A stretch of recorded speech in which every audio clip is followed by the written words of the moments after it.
Football ওদের জীবন, ধর্ম দেয় আত্মার শান্তি। মাঠের লড়াইয়ে জয়ী হতে যেমন শারীরিক কৌশল ও দলগত সংহতি দরকার, তেমনি মানসিক প্রশান্তি ও আত্মবিশ্বাসও সমান গুরুত্বপূর্ণ।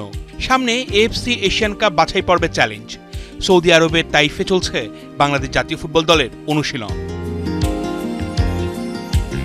বিরতির দিনে ওরা মানসিক প্রশান্তি খুঁজতে গিয়েছিলেন পবিত্র মক্কায়। ওমরা পালন করে তারা নিজেদের শুদ্ধতার সন্ধান করেছেন। এটা ফুটবলারদের জন্য শুধু ধর্মীয় আচার নয়, বরং মানসিকভাবে আরও শক্তিশালী হওয়ার সুযোগ। সবার চাওয়া যেন দেশের জন্য ভালো কিছু করতে পারে। ফার্স্ট টাইম যখন আমরা একসাথে মক্কাতে গেছি, আমরা একসাথে কাঁদছি, একসাথে প্রে করছি, সবকিছু একসাথে করছি। আজকে সেম। সো আমি মনে করি এটা টিমের জন্য অনেক ভালো আর নিজের জন্য অনেক ভালো। আমরা সবাই একত্রিত হয়ে ওমরা করি আর সবার সাথে সবার কমিউনিকেট হয় ভালো। তো আশা করতেছি এই ওমরাটা আমাদের জীবনকে আরও সৌন্দর্যমণ্ডিত করবে এবং আমরা ইসলামের উপর থাকতে পারবো।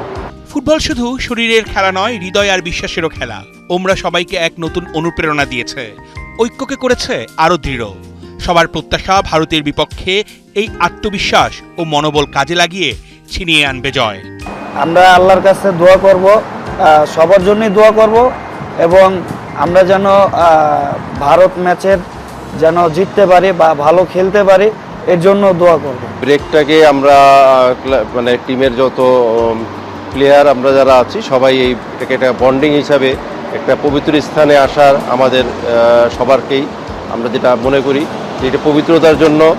একজন ক্রীড়াবিদের জন্য আত্মবিশ্বাস ও মানসিক প্রশান্তি অনেক বড় শক্তি। ওমরা শেষে তাইফে ফিরে ভারত বধের লক্ষ্যে আবারও পুরোদমে চলবে ফুটবলারদের অনুশীলন। অর্ণব বাপি, ৭১।